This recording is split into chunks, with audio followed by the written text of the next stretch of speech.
Cincinnati Bengals head coach Zach Taylor confirmed that quarterback Joe Burrow will likely need surgery on his toe injury suffered in yesterday's win against the Jaguars. Jake Browning would now take over the offense as Burrow is expected to miss 3 months of action because of the injury.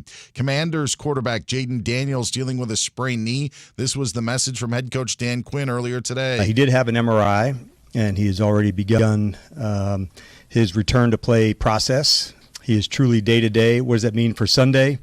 I can't tell you that now. I'll have more to share on that when we get to Wednesday and practice and what that would look like. Commanders have the Raiders coming up in Week 3. Raiders tonight host the Chargers at 10 Eastern. Buccaneers and Texans get this Monday night doubleheader going at 7 Eastern. Vikings head coach Kevin O'Connell said quarterback J.J. McCarthy will likely miss their Week 3 matchup with the Bengals. Jets quarterback Justin Fields is in concussion protocol. I'm Dan Byer.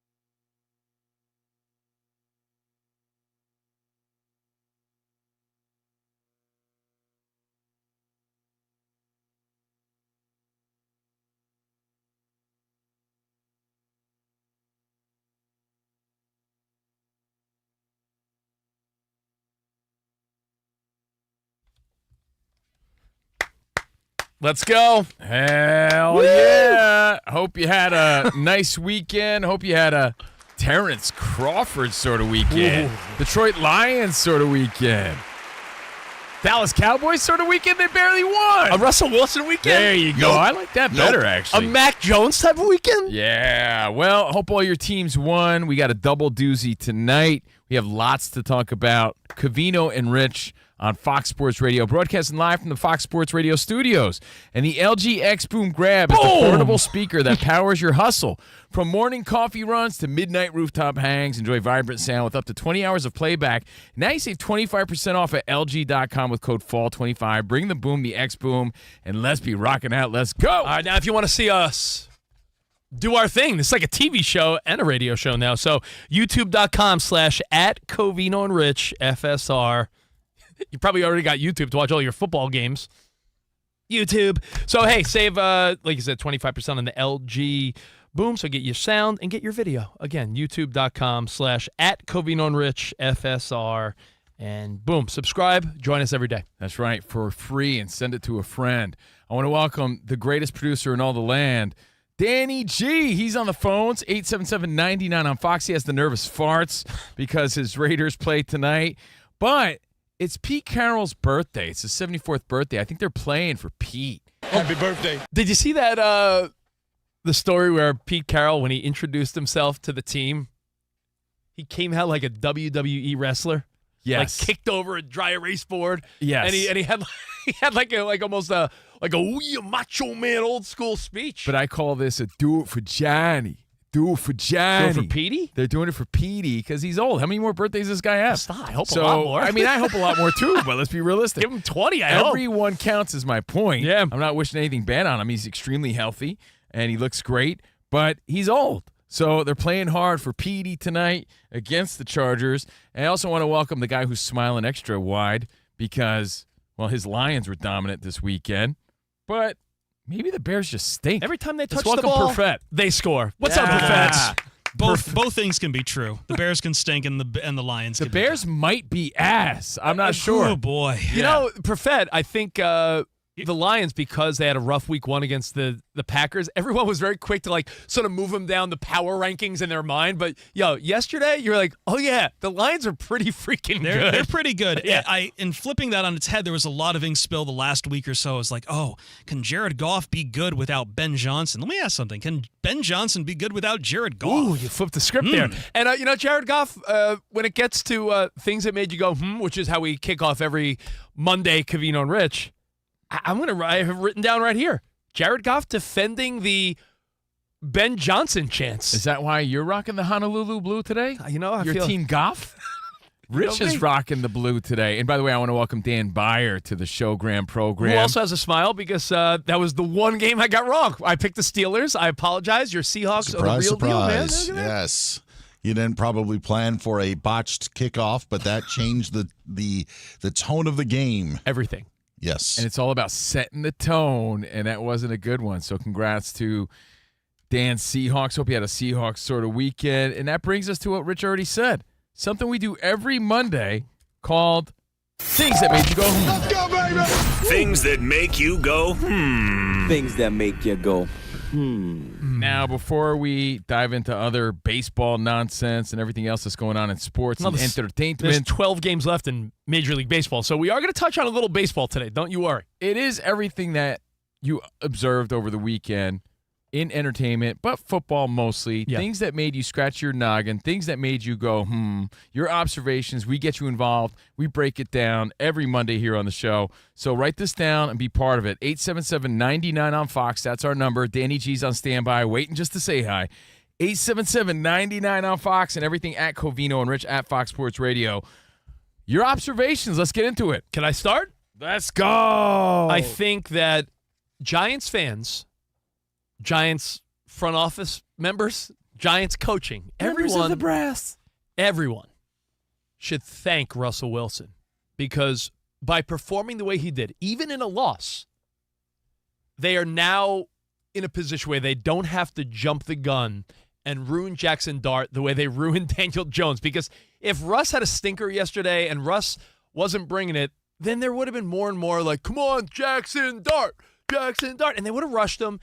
And you saw what happened when they rushed Daniel Jones. You saw what happened when the Jets rushed Zach Wilson. You see what happens when these teams rush players. And I think the longer Russ could show that, yeah, I'm the guy for now.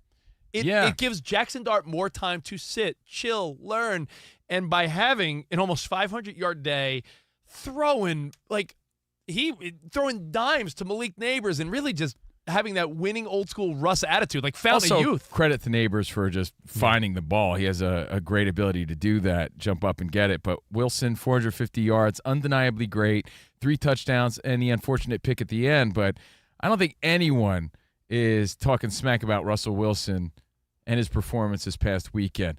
But again, I'm telling you, they had that game in the bag. The underlying message there was, all right, they could stick with Russ longer. No, absolutely. He looks solid. And I think that gives, because our Giant fans now saying, come on, put Dart in there. That narrative gets paused big time. That pick was unfortunate. Neighbors celebrating a little prematurely. Also a bad look, but he also had a great game.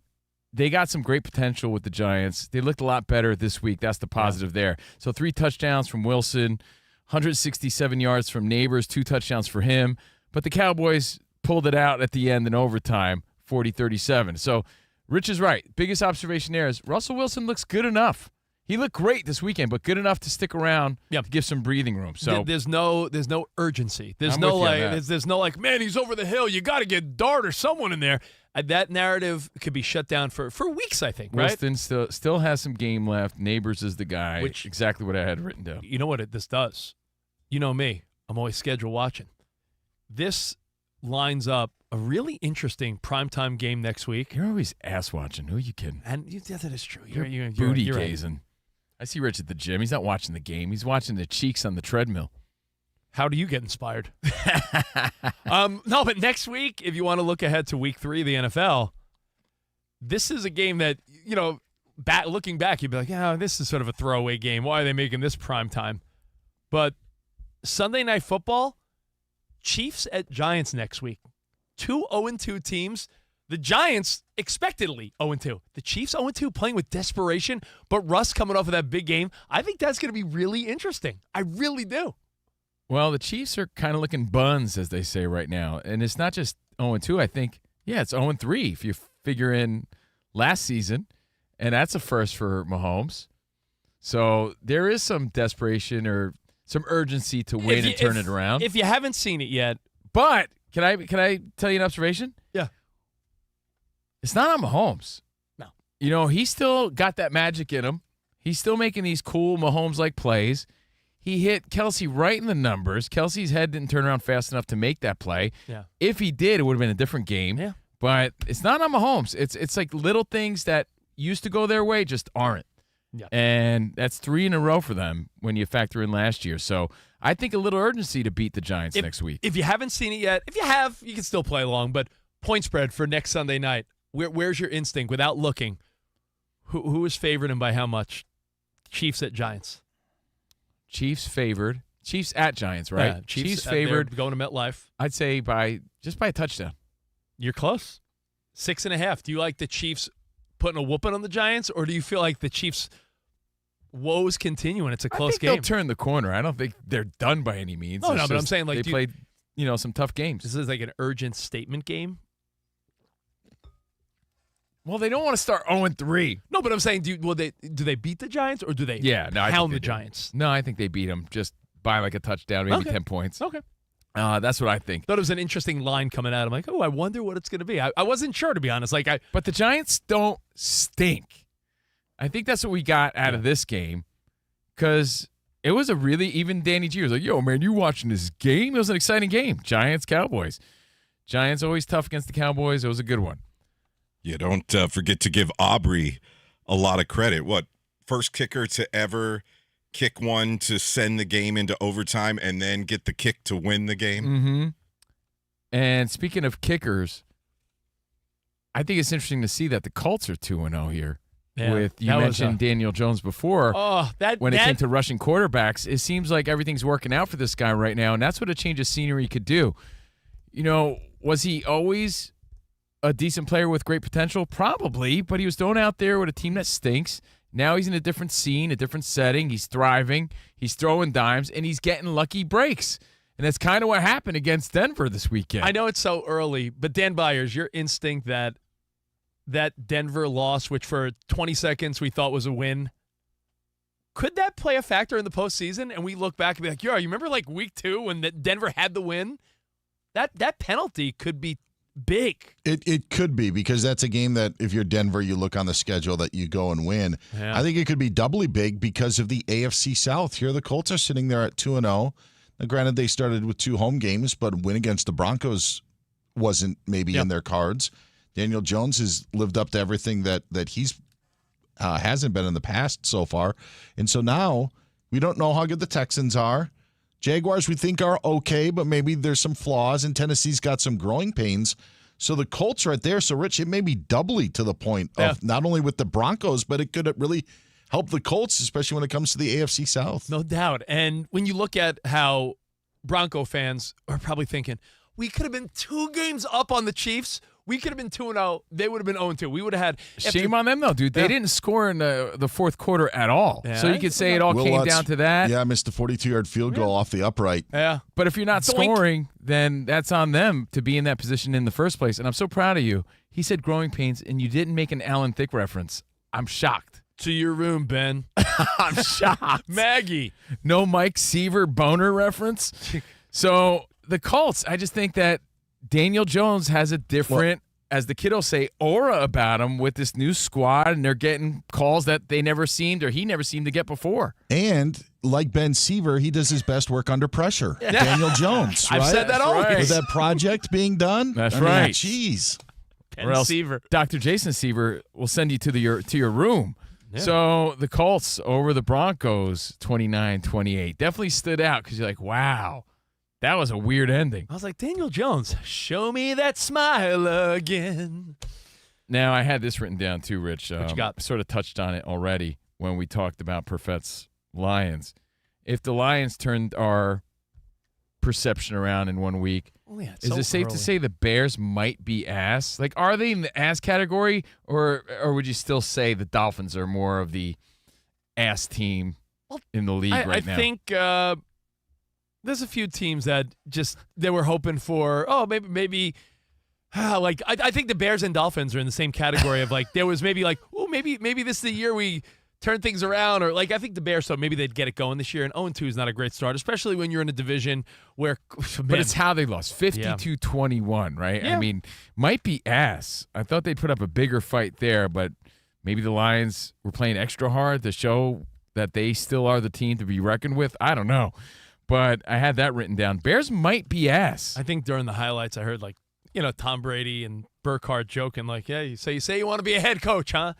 Ben Johnson sitting pretty, running that offense in Detroit. You take on a head coaching job, man, you could have all the schemes and all the know-how and all the plays that you want, but if the personnel's not there and you're just playing better teams at the National Football League level, it's not automatic. It's not like you just go in and win. You've seen great coaches go in and not win. So something else I had here, and by the way, this is where we open it up to you, Fox Sports Radio Nation. Things that made you go, your observations from this weekend in the world of football or whatever it is you were doing, watching, just anything you observed, things that made you go, I thought it was kind of cool that the Ravens looked dominant, had an unproductive day from Henry, and were still able to score 41 points. He had 23 yards. I have another observation as far as stars not being that productive. Buffalo Bills put a whooping on the Jets, but not from an offensive putting up big numbers, because Covino is about to be out of the guillotine league here. Because, I'm riding on Josh Allen. You're Bills heavy, and they very Bills heavy. They had a bad week. But that's the point. You could have a bad week and still win. That says a lot about your team. Derrick Henry had 11 carries for 23 yards, and they still dominated the Browns. I mean, I get it. It's the Browns. But your main dude could be off. You just find ways to win. And you still find ways to win in dominant fashion. Got to give props to the Ravens. And by the way, I heard a stat before the show that Flacco had beaten every team in the league except for somebody and the Ravens. So it could have been one more notch closer to doing that. I think that's a fun accomplishment to say you beat every team in the league. When you hear a home run hitter, he's hit a home run in every stadium except, and you're like, really, that stadium? And okay. I knew, it was only two teams that he hadn't beaten. Ravens, one of them. And for obvious reasons, he played there and didn't get that many chances. I knew there was no chance. I was like, it's not happening. Not happening. So good luck. But Derrick Henry off, but the team's still on. I think that's a good look. I think tonight, I know it's not a thing that maybe go, because it didn't happen yet, but tonight should be interesting because the Raiders and Chargers both sit at 1-0. And, well, conventional wisdom, and most people will be like, tonight it's, Chargers are going in there as only 3.5-point favorites, because I feel there is a sense of it is in Vegas, and last week Pete Carroll had that team pretty fired up, and they look better than some thought.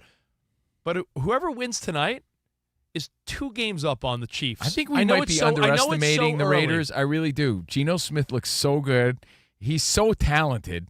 With Pete Carroll, maybe they're just way better than we're realizing, and I'm excited to see that tonight. And I think you got to remember, Harbaugh and Pete Carroll, very reminiscent of Dan Byer, our Seahawks-Niners days. The 2 coaches are just now in the AFC. Yeah. They asked pretty cool. Carroll about, do you have any fond memories? I saw that. It was awkward.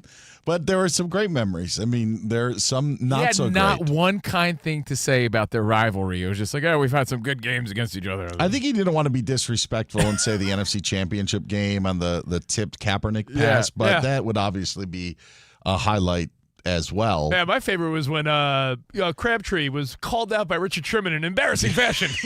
That's a great memory. It was an awkward moment for sure. But no, that was 2 coaches. That coaching rivalry continues tonight. That was that what's your deal? Yeah. That was also the USC Stanford days, going back to that rivalry. Oh, speaking of the Raiders, I don't know if you saw this. This is like a little side nugget, but it made me say, sort of ties in. Tom Brady said that he was going to make an announcement today or tonight. Made me think of it because of his Raiders deal. Yeah, he said something he's been working on for a real long time. Some sort of Tom Brady announcement. Is it in the world of coaching, broadcasting? Not coaching. Probably opening a lot of gyms, yeah, like TB12 gyms. I wonder what that is. We do have an answer. Oh, you do? We do. Yes. We have an update. It's a new TB12 smoothie. No, it's. Do I have to breaking news? No. No, I thought it was like a later on tonight sort of announcement. This is what Adam Schefter tweeted 7 minutes ago. Oh, okay. Tom Brady's coming out of retirement, sort of, to join a list of NFL stars and others for the Fanatics Flag Football Classic a competitive flag football tournament taking place in Saudi Arabia on March 21st of 2026.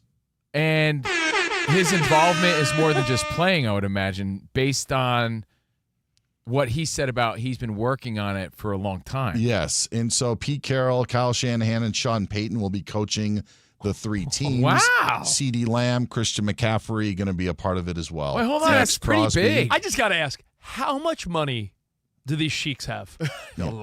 You announced the other day, WrestleMania going to Saudi Arabia. Mhm. You saw over the weekend, we haven't even got to Canelo and Crawford. Yeah, but they put on that whole show in Vegas. You saw the Sheik sitting right there with Mr. Beast ringside. Like, we are, follow the money, and the money is all bringing these big sporting events and all these spectacles Saudi Arabia. Yeah, it's really changing the game. By the way, that Kind of a sounds letdown. kind of what is the announcement a letdown or cool? I'm trying to figure that out. I thought it was like we all thought like there was actually something, and that this is kind of like that's what it is. Oh, Kind of yeah. like a gimmick, a marketing sort of. Yeah, but you got Tom Brady coming out to play with, big Yeah, but names. I don't know. Flag I football. agree with Dan Byer. Like, Kind of a letdown, yeah.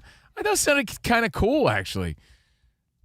You never I love know. your positivity. It seems in is today's off the world, charts. yeah, but in today's world, everybody loves the goofy spectacle. This is the NFL saying, yeah, we could do other things outside of actual NFL Sure. and cause some excitement maybe. I don't know. People love flag football. That's true. That's true. Don't downplay big. that. It's big. All right, well, listen, your feedback, your phone calls. Let's get it rolling. 877-99 on Fox. We'll take your feedback next. Your big observations from Week 2 in the National Football League, NFL Week 2, and, of course, just the weekend. Baseball, the fight. Oh, I haven't even brought up Ken Rosenthal yet. And Ken Rosenthal, we're going to get to all that next right here. Covino and Rich on Fox Sports Radio.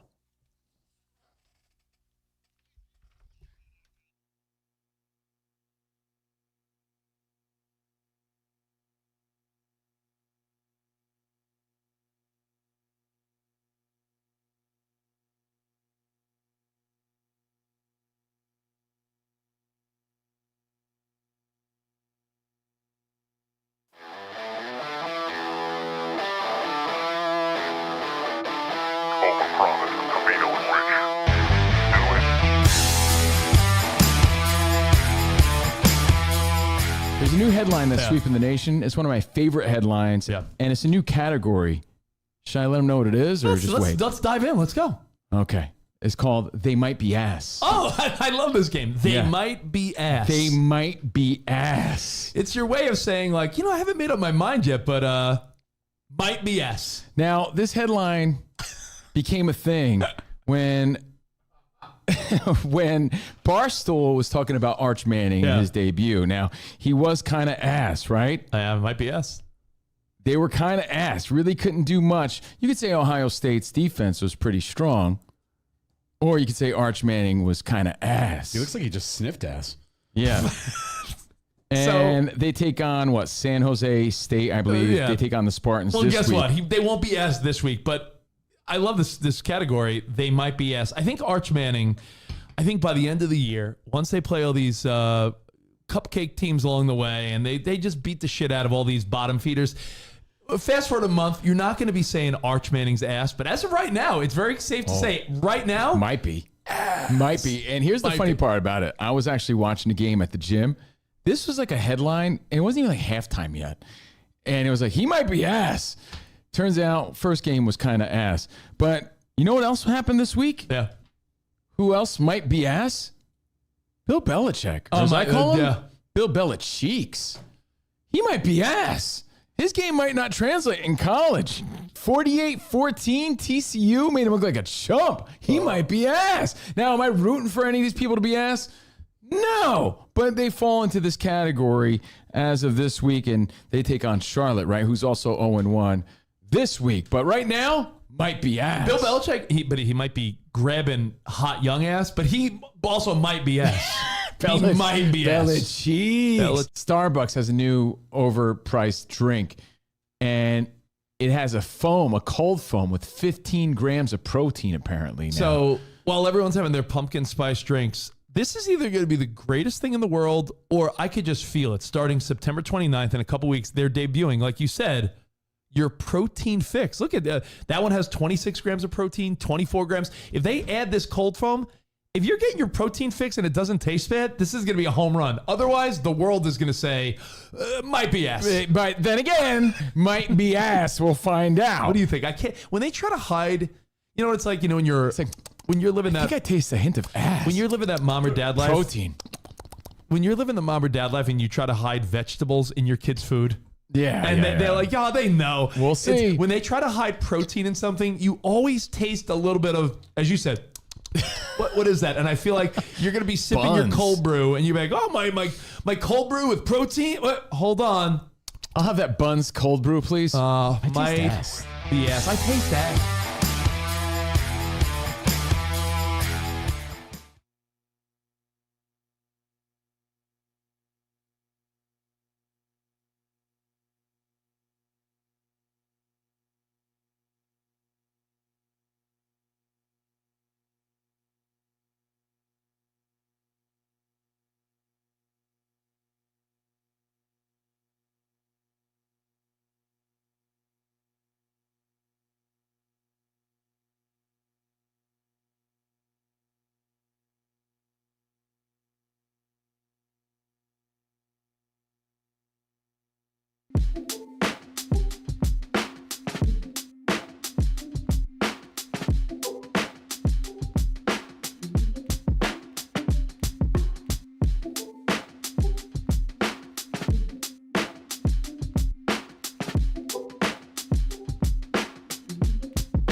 Wake up, it's two pros and a cup of Joe, Fox Sports Radio. You ready? Yes. I'm Colin Cowherd. This is The Herd. You are listening to The Dan Patrick Show. It's the odd couple. You know what time it is. Let's get it. Fox Sports Radio. Bigger, bolder, and better than anyone in the game.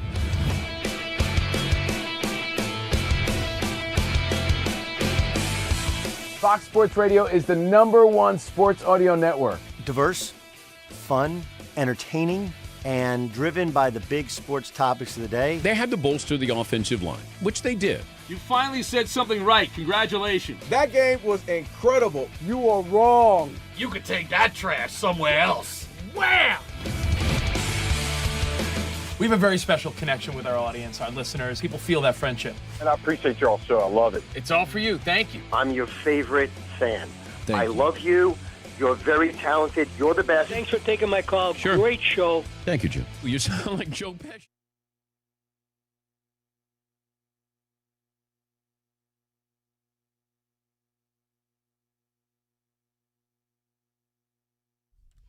Whew.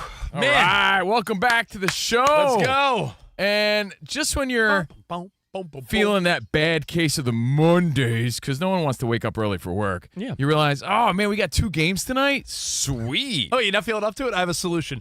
Charlie Sheen told me to take an ice cube. Oh, no. Okay. Yeah. Save that for later. All right. Don't give away all the secrets. All right, that's Winning. That's how we're real fired up every show. Save that giant ice cube for later. Giant ice cube. By the way, that's a really big ice cube, Rich. Yeah, it's, I use one that people use for an old-fashioned. Oh, my God. How do you think we bring it?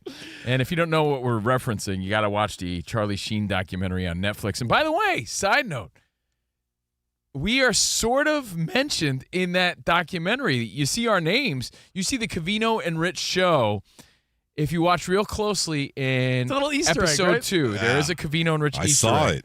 They make reference around the height of his popularity in the early 2000s when he was having his crash out. And they said SiriusXM even had a Tiger Blood radio pop-up channel, and they show like a SiriusXM player, and it says Covino and Rich Show. Yeah, episode 2. We were the B-roll guys. We're big and famous. That's right. So we're the world-famous CNR on FSR, and if you miss any of today's show and you want to catch the podcast, search Covino and Rich wherever you get your podcast. Today's show will be up, our best of the day, best of the week. Everything's there. Covino and Rich, wherever you stream. Be sure to follow, rate, and review. 5 stars. because anything less is uncivilized. So I'm Covino, that is Rich, Danny G, Perfett, Dan Byer are here, and we're in the middle of things that made you go, this weekend in the world of football, in the world of life and sports and everything else. So any observation you made, we go to the phones at 877-99 on Fox. My 49ers, I feel like I can't lie and be like, this is an exciting lead story, but they snuck by the Saints, which is what they needed to do without a healthy Brock Purdy.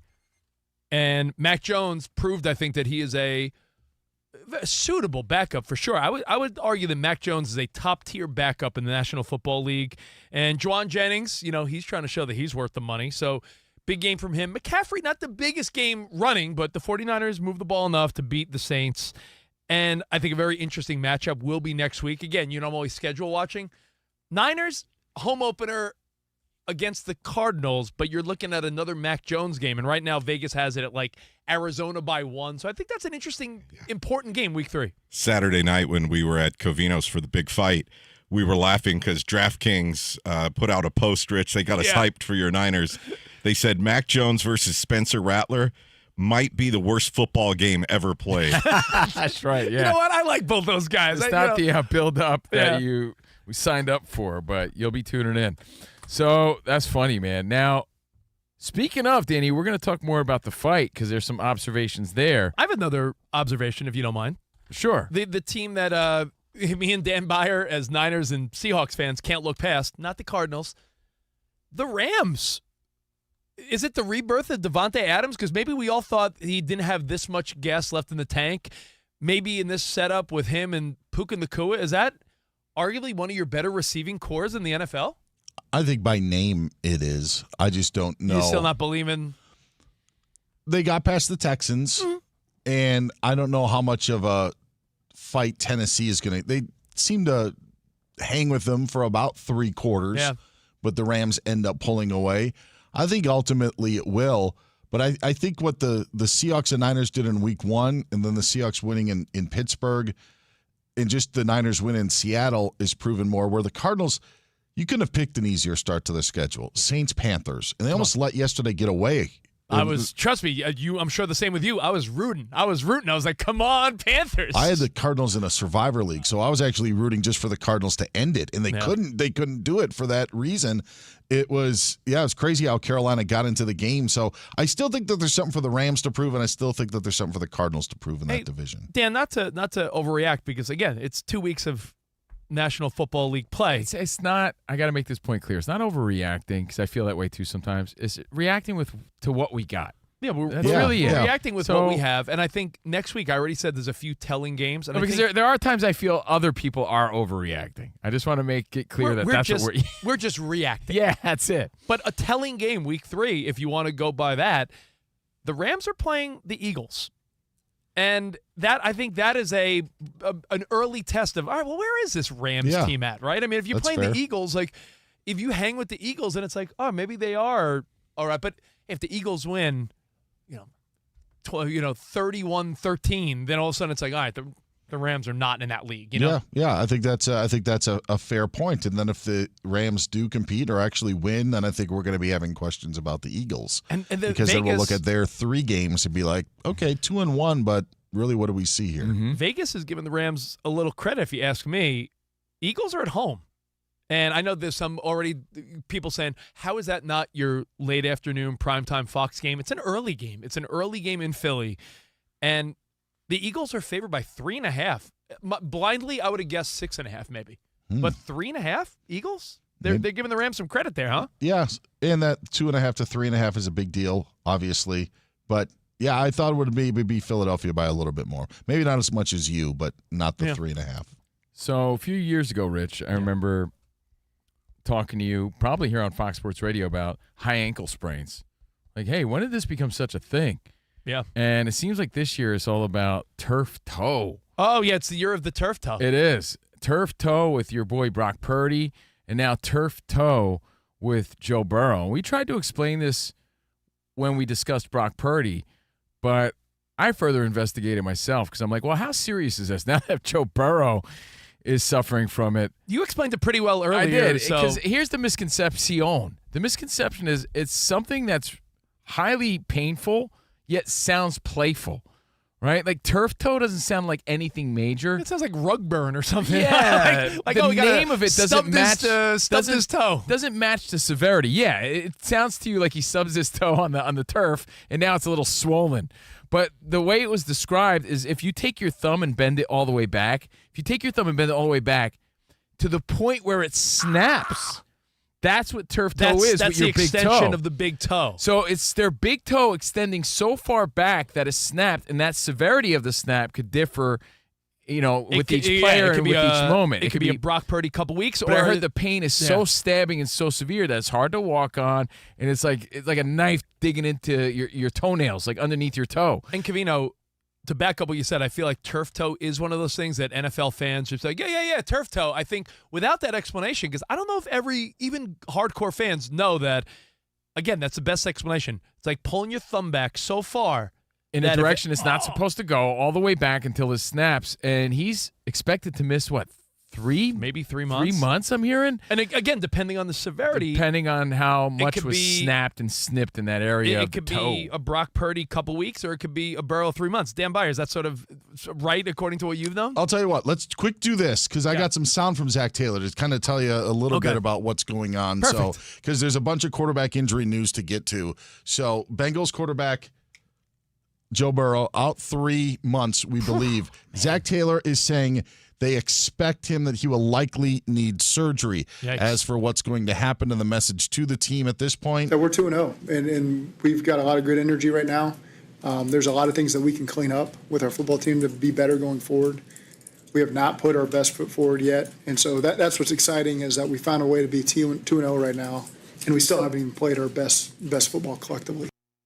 Minimum of 3 months is what all the reports have said. I'm seeing here on Yahoo Sports, Dan, that the injury appears to be, because like we were saying, it's like levels of severity and pain tolerance, I'm sure, has something to do with it too, but very, very bad case for Joe Burrow. Grade 3 was the initial report last night, and that's worse than grades 2 and grade 1. Yeah, that sucks. Not the only quarterback injured. J.J. McCarthy has a high ankle sprain.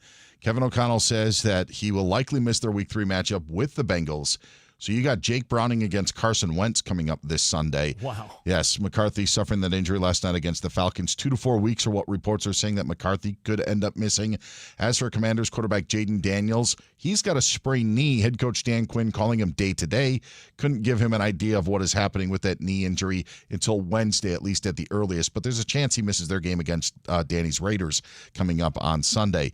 Jets quarterback Justin Fields in concussion protocol. They're in Tampa on Sunday to face the Buccaneers.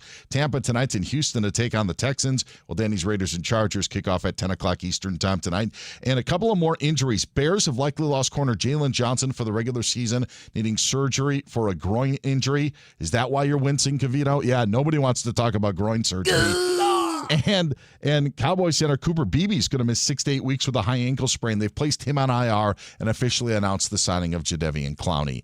Finally, San Francisco Giants calling up top prospect 20-year-old first baseman Bryce Eldridge with 2 weeks left in the season as they're trying to track down your Mets, Rich. Giants currently game and a half back of New York for the final wild card, but just a game back in the loss column. Yeah. So. Thank you, by the way, Danny, and your Dodgers took 2 out of 3 from the Giants this weekend, kept the Mets. And finally, the Mets won. Pete Alonso, you saw the walk-off, and he said he felt like he was flying on a dragon's back. That's how he described his walk-off. Pete's an interesting guy. I love Pete Alonso. Thank you, DB. Thank you, Dan Byer. Oh, we've talked about the importance of backup quarterbacks, and I think that might be in the category for me of things that made me go, because we're in week 2, and it's like they said in a Christmas Story, fragile. Quarterbacks, you could argue the size and strength and speed of defenders now. It's a different game. Everyone's a little mobile, more opportunities for little bang-ups and high ankle sprains, turf toe, shoulders. Like every team, you feel like at some point of the season, someone gets banged up. So the importance of that backup quarterback, Danny. Even this weekend, you saw Josh Allen got hurt with his nose, and they had to put him to the side. You saw Trubisky get right in there, and he starts throwing dimes and starts playing big. These dudes are way more important, have to be ready at all times. You're right, man. Interestingly enough, Danny, for your Raiders tonight, I know I'm not saying by no means it's week 2. I'm not saying must win, but if you somehow at home sneak past the Chargers, you have a Jaden Daniels-less Commanders next week. Which I mean, talk about like what could be an early gift for the Raiders' schedule? Yeah, I'm trying not to think like that because maybe. Maybe. Okay, just because, throw it out Rich, there. I'm used to the season starting off really, really tough. And for them to slide into a season 3-0, that would be amazing. Right, well, hey, probably not going to happen, though. Your observations, your thoughts as we continue talking about week 1 of the NFL. We'll take your feedback next at 877-99 on Fox. We got more next right here on Covino and Rich.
It's Covino and Rich on Fox Sports Radio. Are you ready? Yes! We talk about pop culture, we talk about sports, we talk about life. It's a friendship on the radio. When you talk about the best athlete in the world, you're probably thinking Jim Thorpe, right? I'm thinking Bo Jackson. I'd have to throw myself at the age of 12 into the conversation. You are the home run champion. When you find the commonality between sports and life, those analogies and conversations are the best. You were dating some girl, and you were like, hey, babe, let's watch The Sixth Sense. Her mom walked in.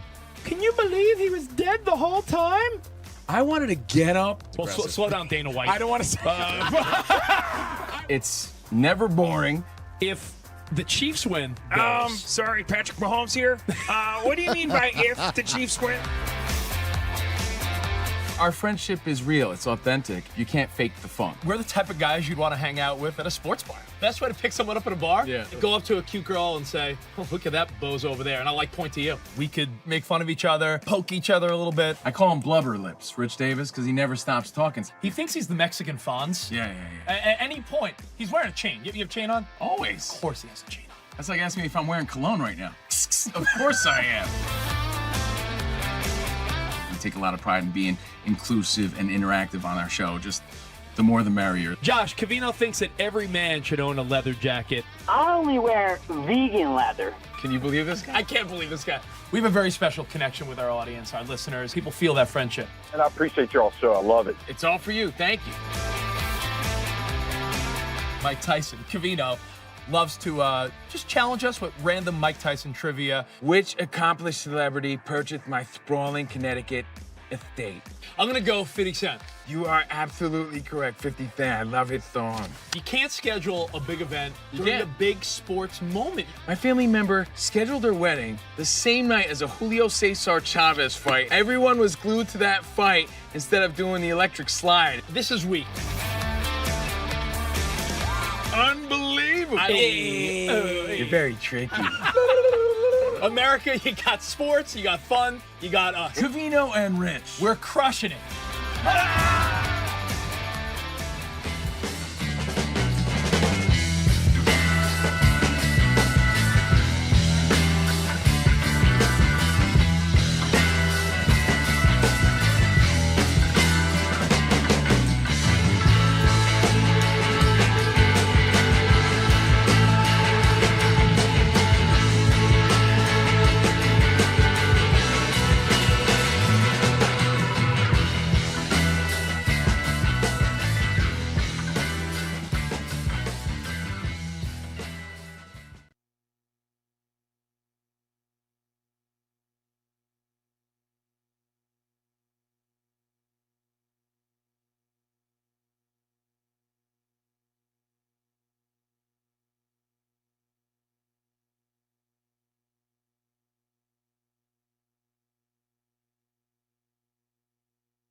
Mike Tyson's in the news. He was being interviewed on the Katie Miller podcast and made a really interesting confession. I don't know if you missed it. Here it is. Would you rather be forced to watch The Notebook every Friday night or never be able to watch sports again?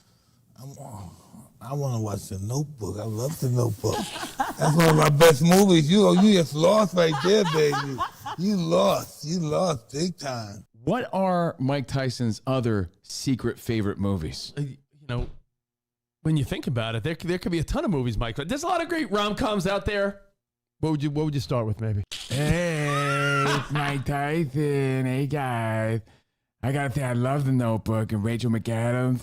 I love The Notebook like McAdams loves Gosling. I love that movie. Hey, guys, Mike Tyson. Can I give another one I think Mike might like? It was a movie with John Cusack. It was based in New York City. Remember Serendipity, Mike? Serendipity. I love that movie. Serendipity.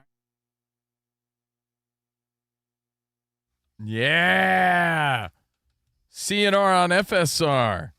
Steve Covino, Rich Davis, Danny G, Spot on the videos. Remember, we're streaming our video now. It's like a TV show.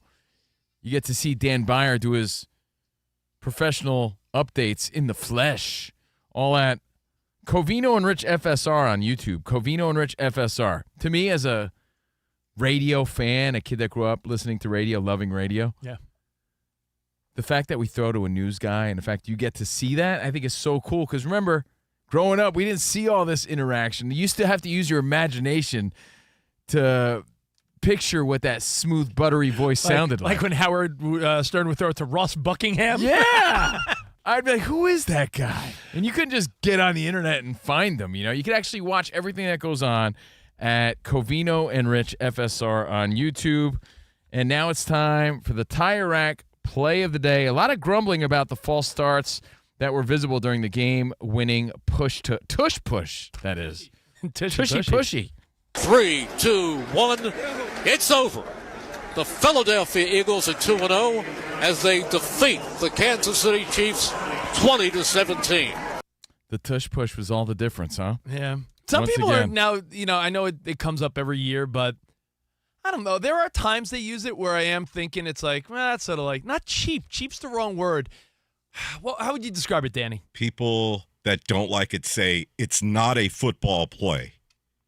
Yeah, it's more like rugby. It's not NFL football as we knew it as remember kids. the debate like was rugby, the though. safety issues involved. Meanwhile, you got people running full speed during kickoffs, toward each other. It's football, dude. It might not can be look a in football slow play. motion. I think what they were trying to get at it in comments I was reading last night, you could see both guards moving early.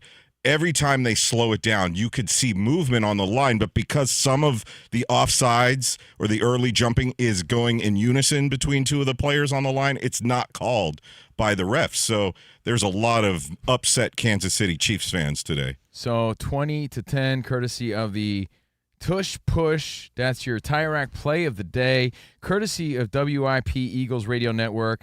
And for over 40 years, Tire Rack has been helping customers find the right tires for how, what, and where you drive. Ship fast and free, backed by free road hazard protection with convenient installation options like mobile tire installation. TireRack.com, the way tire buying should be. So we're still going over week 2 observations. We haven't even touched on the fight yet. I know. What's up, DB? I was just going to say, that it could be a problem with officiating when people are saying that the Chiefs aren't getting calls.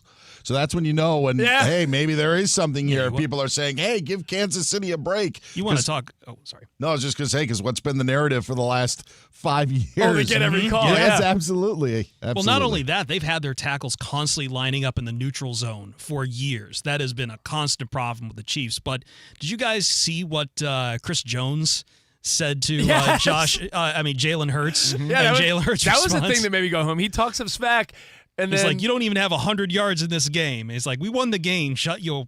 Yeah, I thought that was great. I thought it was cool. I thought another great observation was in the Jags-Bengals game, let's just say an adult toy was thrown on the field, and CBS thought it was a flag. So the yellow flag came up. Like, wait a minute, there might be a flag on the play. No, it was just a yellow adult toy. Yellow adult toy. What could it be? Oh, Hungry Hippos? What did they throw What out could it be? A glowworm? It was a wiffle bat, I think. Yeah. But, yeah, they thought it was a flag. That was kind of funny. It made me say, But the tush push itself, you're right. There's something that I don't think we'll ever all agree on it. Because, again, you're right. It's like, then figure out how to block it. Then everyone would do it. But Tom Brady said, it's a silly observation, but he goes, it's like the Eagles have 1st and 9 every time because 1 yard they'll always be able to get. So he goes, the Eagles start every possession 1st and 9 because if it's 3rd and 1 or 4th and 1, they're going to go for it and get it. So, but dude, there's not a rule that says only the Eagles could do it. I know. So I mean, but what you would think, like, has anyone else effectively tried to do it? It's not like they have just ridiculously different personnel that is designed for this. We've seen other teams do it, just not with the same success. So that's on them. And other observations, you know who continues to make you scratch your head, make you say, Mike McDaniel. We mentioned about the Dolphins being ass, but once again, this guy hits the podium, and he's almost at a loss for words where it almost seems concerning. It's uncomfortable. To win games, you have to win the game, not lose the game, honestly. And that is how you lose the game. You're moving the ball down the field. You're 1st and 10, and then you find yourself at 2nd and 20.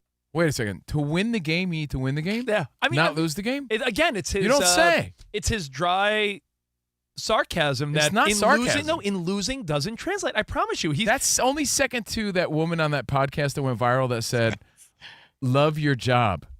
Don't love your job. Job your love. That's it. And then the other person goes, I love that. Don't love. Guys, I don't know if you've ever heard this before, but if you're having a tough Monday, I got to tell you something a friend once told me. Don't love your job. Job your love. I have to file a W-2 every time I go on a date. Job your love. Job your love. That's what he's saying here. He's saying gibberish. Play that one more time so you could listen to this pile of nonsense. To win games, you have to win the game, not lose the game. Thanks, John Madden. Honestly, and that is how you lose the game. You're moving the ball down the field. You're 1st and 10, and then you find yourself at 2nd and 20. To win the game, you have to score more points than the other team. Yeah, to win the game. But I get you have to win the game. It's his not lose the game. Honestly, it's his sarcastic, dry delivery that doesn't translate when you're losing. I'm not buying that. There's too much of that lately. I don't know if it's like you said, a misinterpretation because they're losing. Yes. Or is he just full of nothing right now? Yeah, sarcasm would be if he's trying to be funny. I don't think that's funny. We've seen that in the past with him where he's kind of funny, but lately he's just rambling. Yeah, is this him being dry, like Rich says, or is this him like in a concerning manner? To win the game, now? you got to win the game. You can't be 1st and 10 and then 2nd and 20. He's sarcastically saying, like, how are we going to win the game if we start the ball 1st and 10 and then 2nd and 20, 3rd and 25? Like, that's how I took it. I took it as like, again, I said it last week, and nonsense. I stick by what I said last week. Mike McDaniel's a really interesting, funny, sarcastic guy.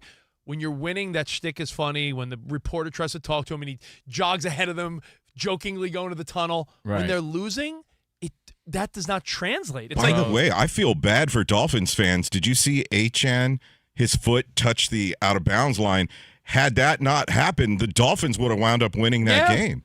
And Danny, you know what it's like? I'll give you the analogy for McDaniel. I think I can make it clear. You know when you're in a disagreement or spat with your wife or girlfriend, you're like, when it's not the time to be funny, and some guys don't know how to not do that. Like I've always accused of going for the cheap joke or punchline, even in the middle of a serious moment. And I think Mike McDaniel just doesn't know how to turn that part off.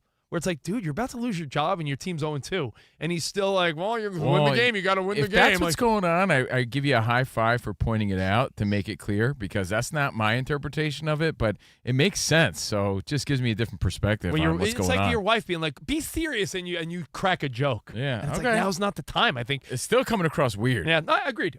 So, hey, we'll wrap up all your observations. We will talk a little baseball. We got 12 games to go, pennant races, wild cards, and, of course, maybe one of the biggest fights of the last 25 years went down this weekend. Our observations from fight night at Covino's. Can't wait. More next right here on Fox Sports Radio.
Wake up, it's two pros and a cup of Joe, Fox Sports Radio. You ready? Yes. I'm Colin Cowherd. This is The Herd. You are listening to The Dan Patrick Show. It's the odd couple. You know what time it is. Let's get it. Fox Sports Radio. Bigger, bolder, and better than anyone in the game.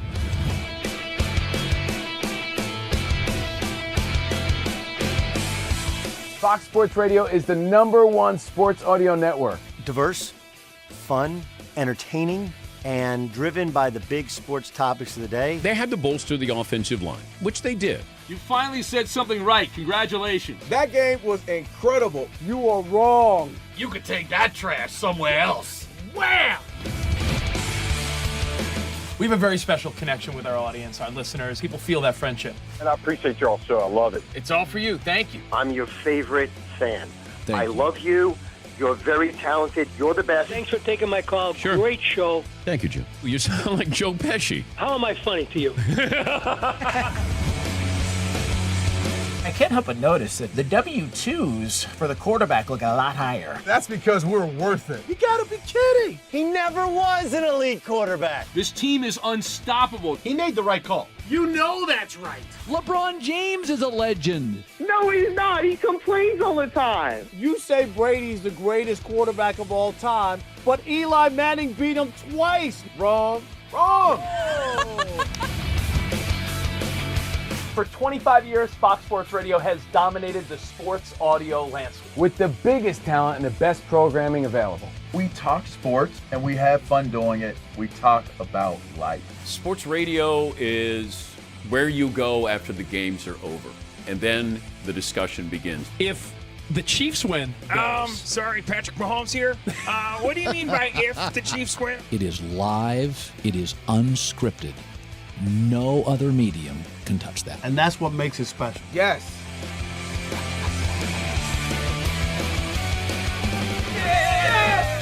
Who wants some? Bigger, bolder, better. We are Fox Sports Radio. Yeah.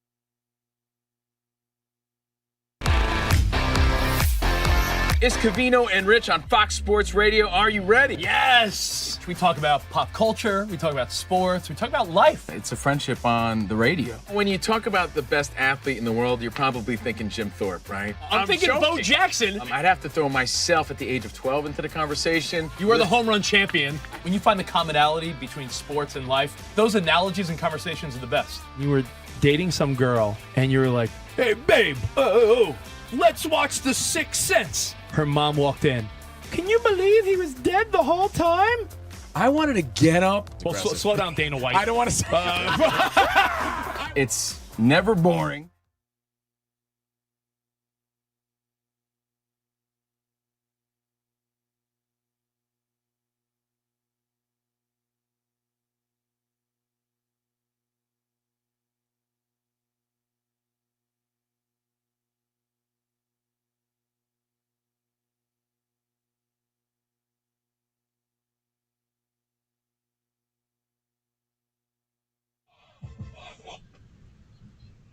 We saw yesterday that Joe Burrow, the Cincinnati Bengals, went down with a toe injury in their win over the Jacksonville Jaguars today. Head coach Zach Taylor said that Burrow will likely need surgery, which would mean he would miss at least 3 months of action because of the injury. Bengals have the Vikings coming up in Week 3. They're dealing with their own injury issues. Quarterback J.J. McCarthy has a high ankle sprain. Head coach Kevin O'Connell said he'll likely miss their Week 3 matchup with Cincinnati. Carson Wentz would get the start for Minnesota. Commanders quarterback Jaden Daniels dealing with a sprained knee, according to multiple reports. Head coach Dan Quinn addressed it earlier today. He did have an MRI, and he has already begun his return to play process with us. He is truly day-to-day. What does that mean for Sunday? I can't tell you that now. I'll have more to share on that when we get to Wednesday and practice and what that would look like. Jets quarterback Justin Fields in concussion protocol. I'm Dan Byer.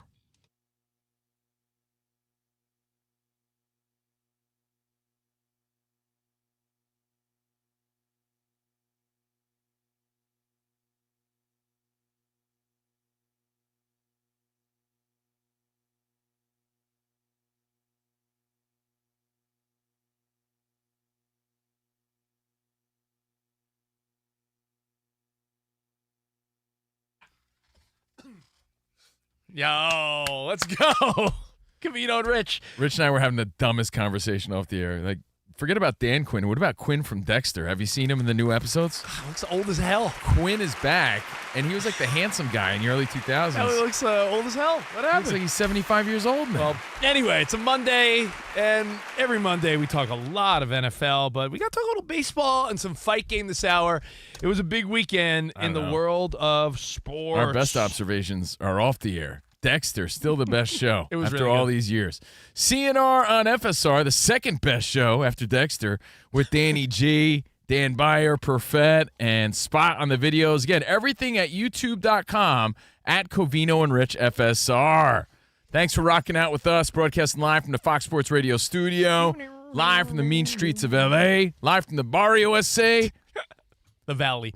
Hey, Shout out to all the tortas in the Valley. and the Torta Pounders. And if you ever wanted to try an Olympic and Paralympic sport, try fencing. Yeah, you don't say. It's fast, it's safe, it's On easy guard. to start. Find a beginner class near you at usafencing.org/tryfencing. That's usafencing.org/tryfencing. And remember, Rich, with the iHeartRadio app, you can stream us wherever, whenever, Shakira style. Yeah.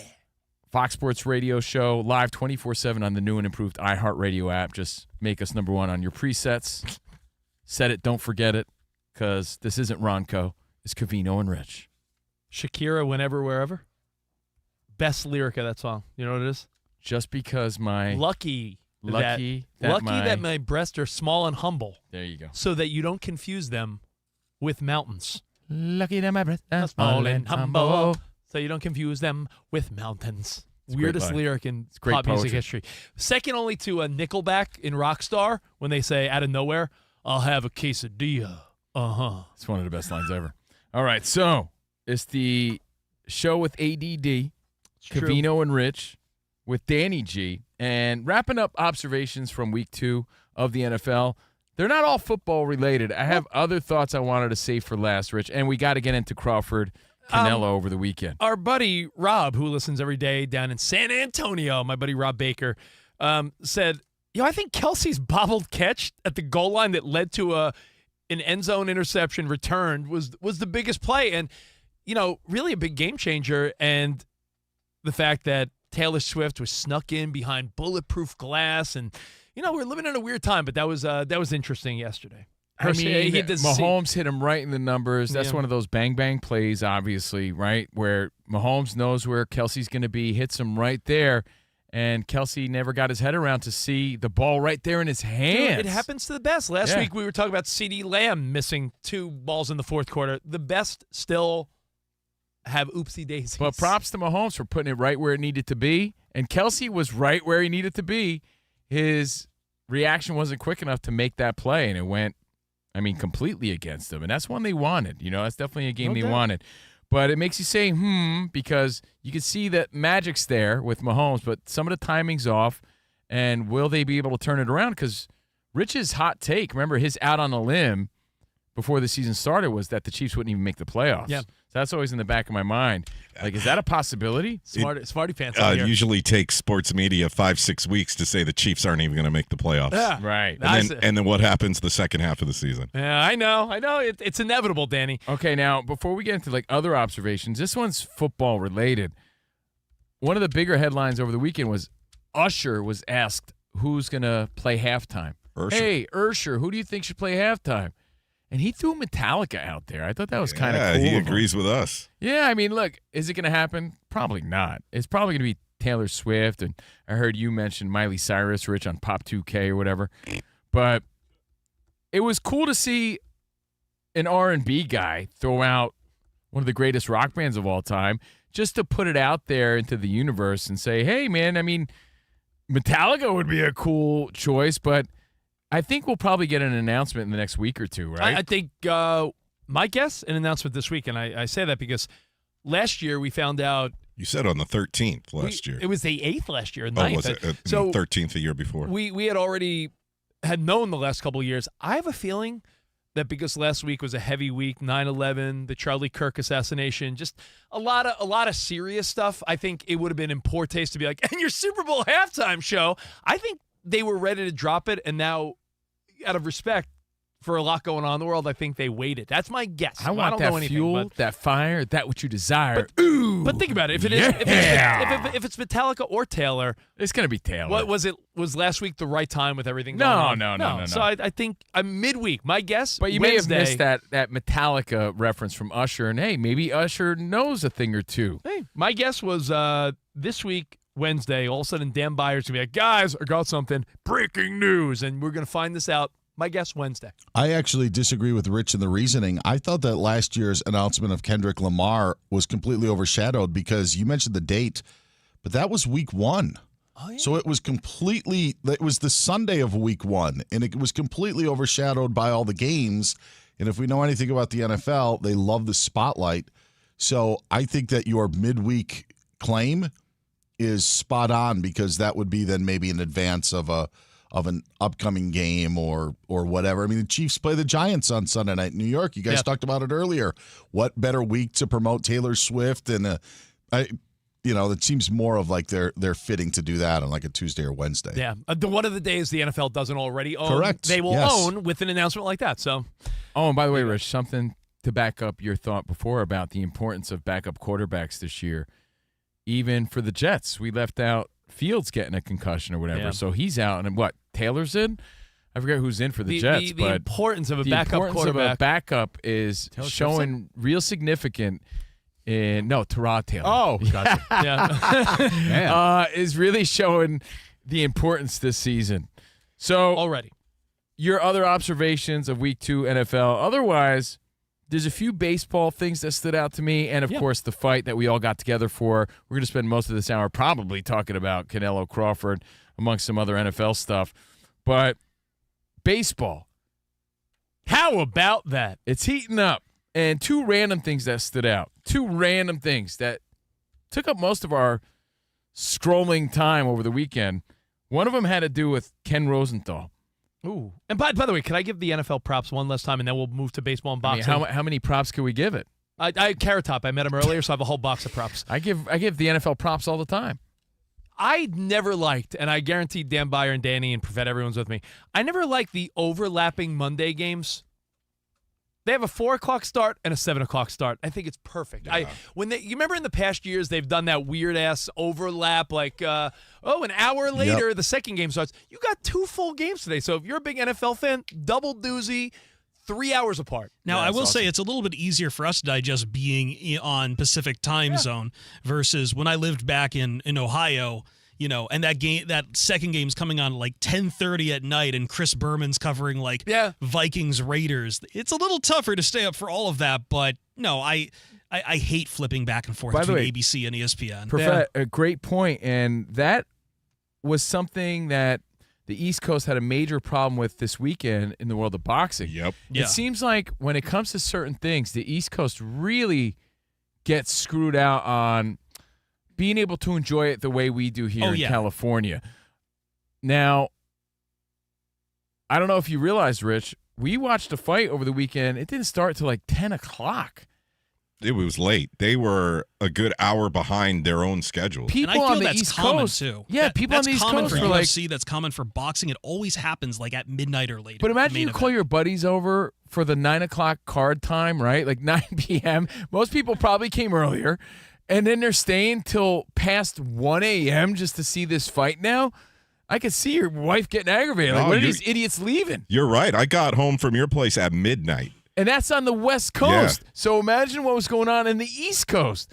So it's really crazy to see the disregard, because growing up on the East Coast, you do think that everything revolves around you. But it seems very odd to see how they're getting sort of hosed when it comes to stuff like this. I have some friends who are Michigan State fans, And they got really upset this week because it was announced Michigan State's going to be playing USC. It is an 8 p.m. Pacific kickoff time. 11 p.m. in where they live. You start losing 11 energy. p.m. for a college football. Yeah. It's counterproductive for everybody. Here's why. If it started earlier on the West Coast, we're fine with that. We're there. We're going to watch it. You're now like forgetting about 50% of the population by putting this fight or the game later, and it's out of reach for anyone on the East Coast. I get that most sports fans, when they break down the calendar, when they break down the map, most big sports cities are East Coast. East Coast is your dominant time zone, right? Yeah. I understand that, and we accommodate the East Coast for everything. So for these occasions, on the rare occurrence, I say to that, wow, But that was because a how big many story over times the is there a weekend. 6 a.m. NFL game, or we have 10 a.m. football, 9 a.m. college football sometimes? So, I mean, come on. I think Yeah, the but- occasional midnight fight, deal with it. You know that works, though. You've I grown know. to love waking up and football's I on. do And this just wasn't any fight, Rich. This was the I know. biggest fight of the year. Yeah, and you got people starting at 1 a.m. Danny almost made us show up at Covino's like 5 hours early, by the way. Well, when I first Googled the start time, it said that the early matches were going to start at 6 p.m. local here. Yes. And then that didn't really happen. So they imagine they showing went up late. like 5 p.m., then the main Yeah. event doesn't start until 10 or whatever. Yeah. Well, 1 a.m. on the East Coast. Because, Rich, I was thinking that they were thinking about the East Coast, and they were going to try to start the main bout around 9 p.m. And because it's Netflix, you thought maybe it was different than a pay-per-view. Yeah. So, back to what I was saying about Ken Rosenthal. This was a story that was sort of everywhere over the weekend. Ken Rosenthal, sideline reporter, MLB, wears the bow ties for a good cause. You know who he is. He's always there. He's a fixture at all these games. And, you think he's a good dude because he wears those bow ties for charity. He seems like a likable dude.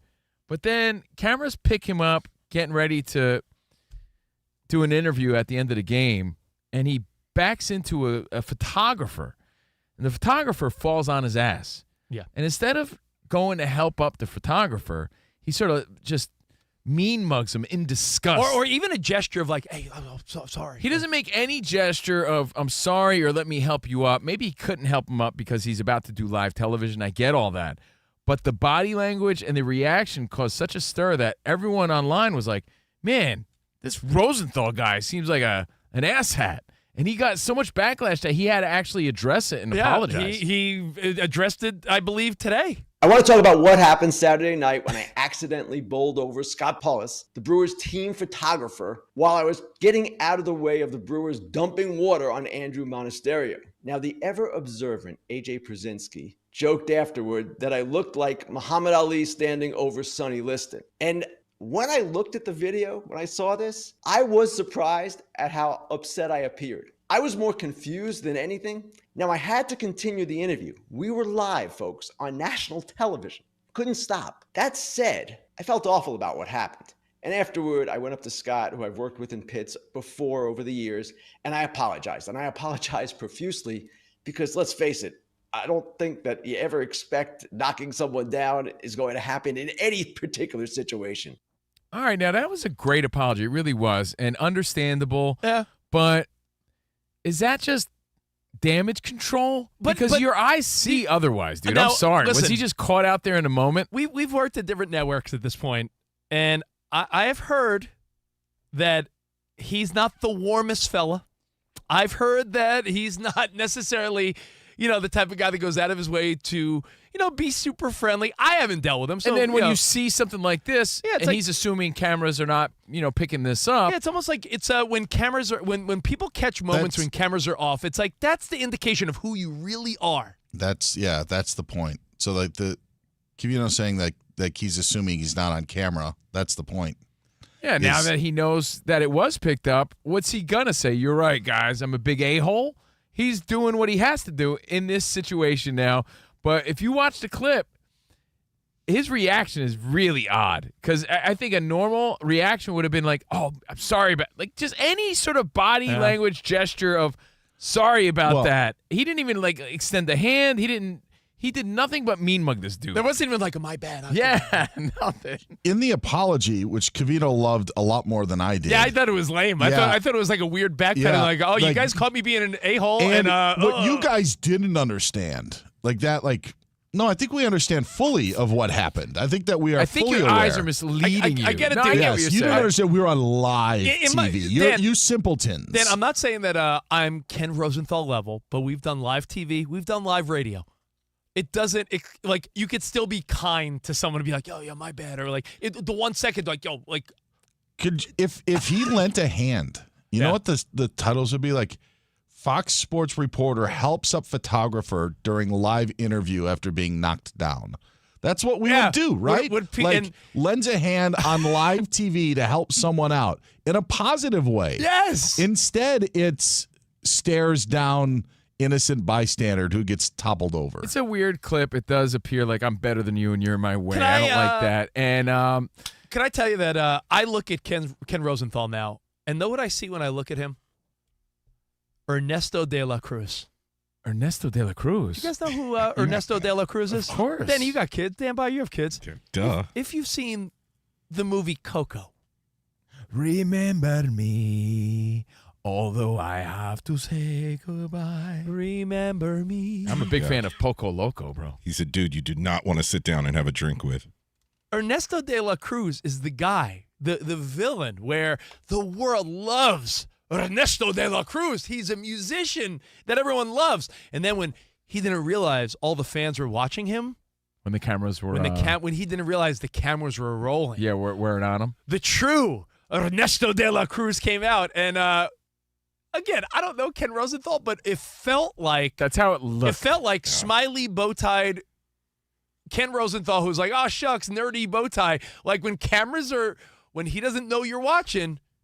He might just be a jerk. What I did appreciate in the apology, though, was the fact that he did acknowledge that, even from my perspective looking back, I do look like an ass. I'll give him the benefit of the doubt because I don't know him, but I've heard before that it wasn't a good look. Sounded to me like you want a tower bell to fall on top of him, Rich. Yeah, I think we could all agree it wasn't a good look for the guy. You know? Yeah. And then the other very viral baseball moment was Anthony Rizzo was really living it up. One last thing about him is, Rosenthal? we've seen this with reporters, women and men on camera in a studio. You ever see? There was a clip where some woman like aggressively pushes away like a makeup woman because like she was trying to do a last minute touch up as the camera was rolling.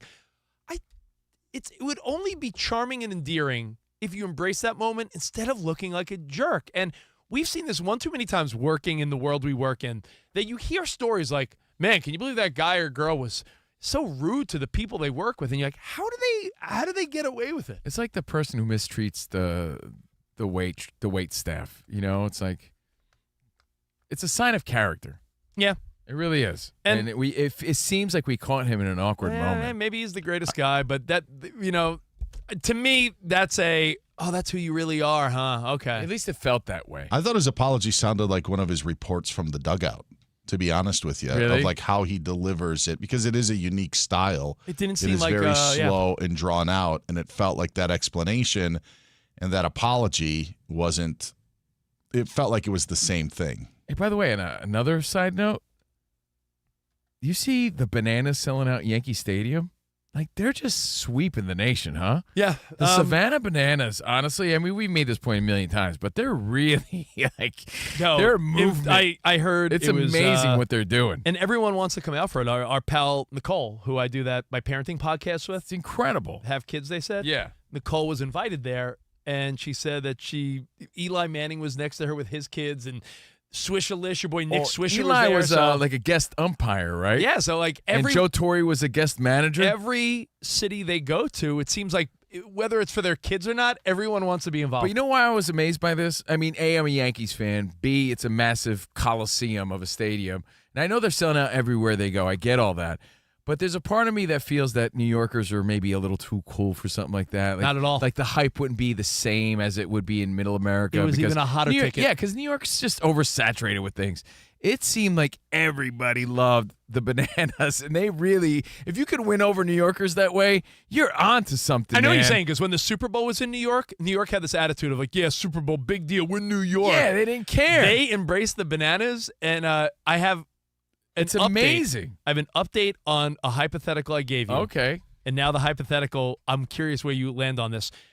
Maybe 6 months ago, beginning of the baseball season, I said, Covino, would you rather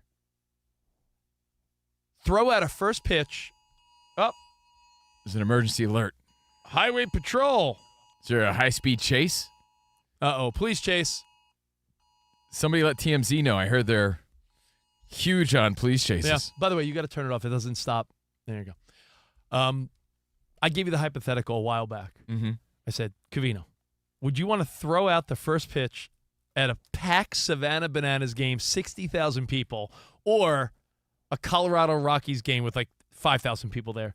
And you said, bro, without a doubt, the Rockies. It's Major League Baseball. Bananas are the Rockies. You were adamant that your answer was the Rockies. I'm adamant like adamant. I'm still goody two-shoes on my choice, and I'm still sticking and standing my ground. What if it were Covino throw out the first pitch at a Rockies game or the Savannah Bananas at Yankee Stadium?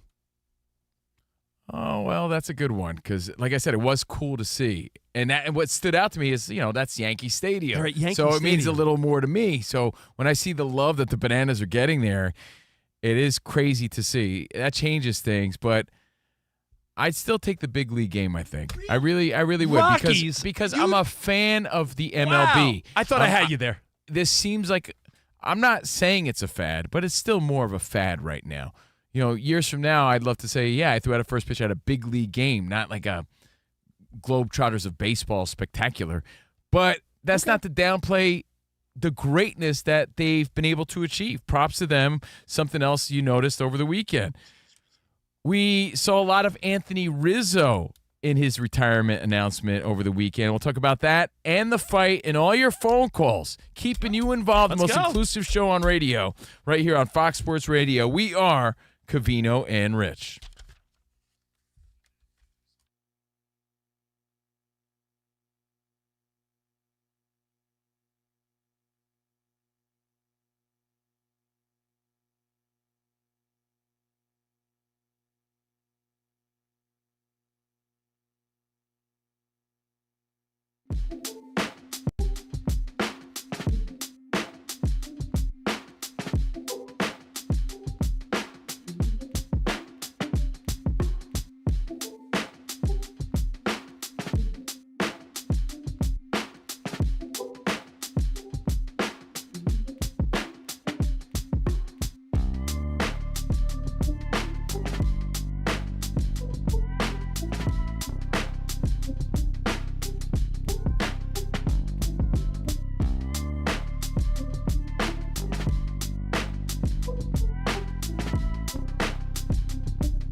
It's Covino and Rich on Fox Sports Radio. Are you ready? Yes! We talk about pop culture, we talk about sports, we talk about life. It's a friendship on the radio. When you talk about the best athlete in the world, you're probably thinking Jim Thorpe, right? I'm thinking Bo Jackson. I'd have to throw myself at the age of 12 into the conversation. You are the home run champion. When you find the commonality between sports and life, those analogies and conversations are the best. You were dating some girl, and you were like, hey, babe, let's watch The Sixth Sense. Her mom walked in. Can you believe he was dead the whole time? I wanted to get up. Well, slow down, Dana White. I don't want to say It's never boring. If the Chiefs win, Sorry, Patrick Mahomes here. What do you mean by if the Chiefs win?